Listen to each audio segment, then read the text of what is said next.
In a city powered by innovation, fueled by ambition, and yes, by dairy, a legend is about to be born, not with a cape, not with a lightning bolt, but with a fall into something no scientist could have predicted. Ladies and gentlemen, what you are about to witness is the origin, the absolute, irrefutable, jaw-dropping origin of the Green Cheese Man. But first, we must go back, way back, to the beginning of the man, before the cheese, before the power, before the destiny. We go back to Dairyville.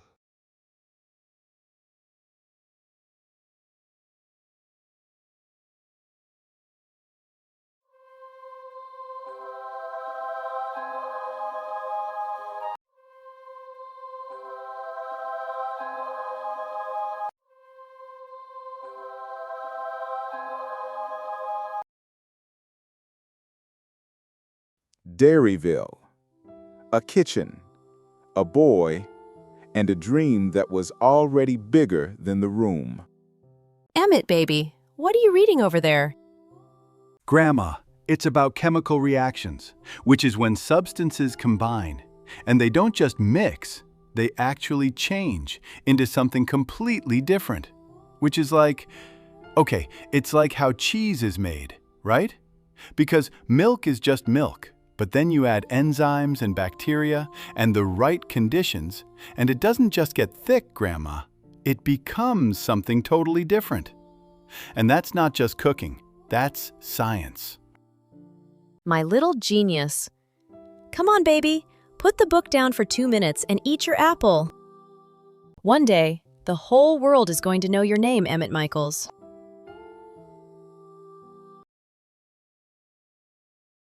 From the very first day of school, Emmitt Michaels was not like the other kids. Thanks. But actually, if I reran it, I'd change the enzyme ratio in the second stage. I think I could get the reaction 30% more efficient. It's not as complicated as it looks. Start from what you know, the base reaction, and build out from there. You've already got the hard part. That's it. Go ahead, try the next one yourself. Top of his class, every single time. She always knew. From that kitchen, from that very first book, she always knew. And so the day finally came. Dairy Tech Corporation, where the future of food science was being written, and Emmitt Michaels had come to write it. Dairy Tech Corporation, a facility of genius, of ambition, of chemicals, compounds, and colossally complex dairy science. Young Emmitt Michaels has arrived, bright-eyed, brilliant, and dangerously unaware that not everyone in the building would be happy to see him succeed. Enter Franklin Funkinston, a man of considerable intelligence and considerably more considerable ego. Aha! You must be Michaels, Emmitt Michaels, research scientist too. I've read your file. Impressive. Genuinely impressive. I don't say that lightly. Dr. Funkinston, I've read your papers. The spore catalysis work in '09 was... What are they working on in there right now? Ancient history. Come, I'll give you the tour, personally.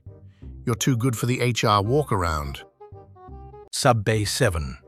Reactive compounds. Restricted access for most staff. You'll be cleared within the month, assuming your intake results hold. Which they will. I looked at your intake results. Things that aren't in the file. Stick with me, young Michaels. I'll teach you everything this facility knows, and a few things it doesn't. 18 months later, the lab noticed, the board noticed, Even the coffee machine seemed to perk up when Emmett walked in. And with a projected reaction time of 72 hours under controlled conditions, the Funkinston spore model represents a paradigm shift in, I'm sure, Emmett would agree with every word. But in that boardroom, one person was not clapping. Franklin Funkinston. 15 years of brilliance. And the board asked, what does Emmett think?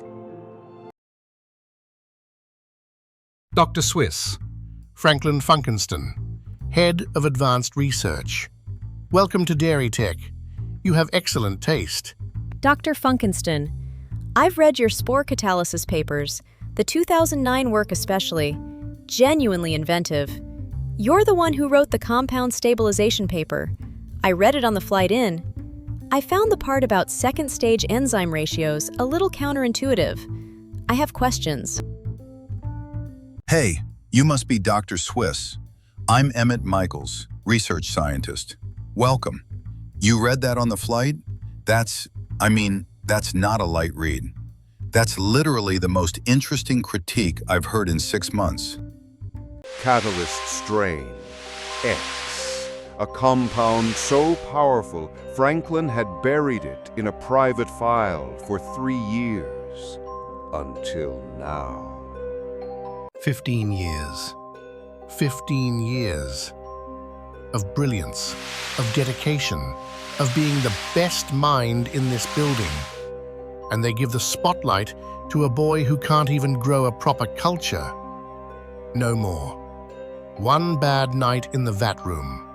That's all it takes to end a legacy. Soon. The wheels of a dangerous plan are in motion. Franklin Funkinston, once a man of science, has become a man of something far less admirable. Something small, something green with envy. Tonight, Dairy Tech Corporation will bear the cost of one man's wounded pride, and Dairyville itself will never be the same. Don't look away. Sub-Bay 7, 11:47 p.m. The factory floor was empty. Almost. He had planned every step, every dial, every setting, months of planning for one night.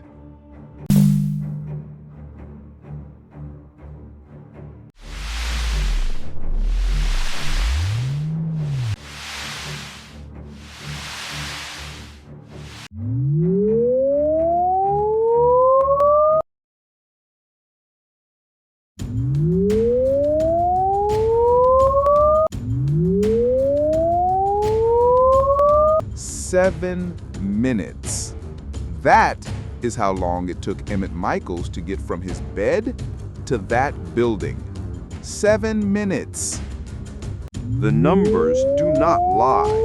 Someone had been in here. Someone had changed everything.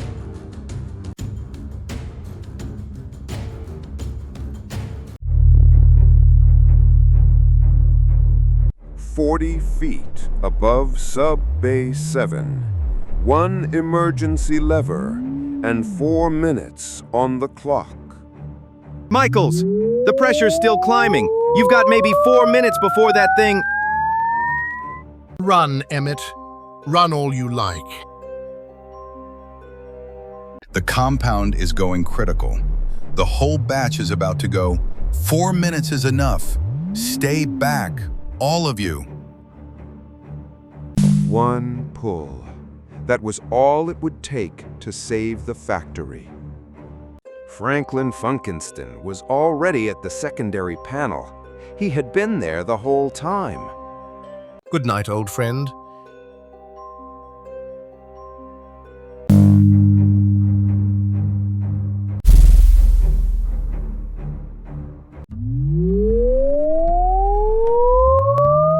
Michaels!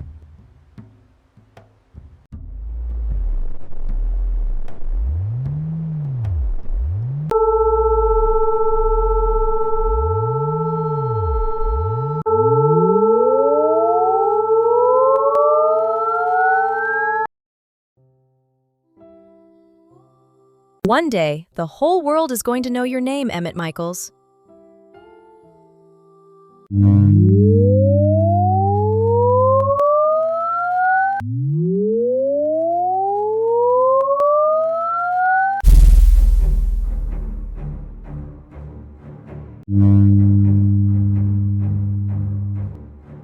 That wasn't right.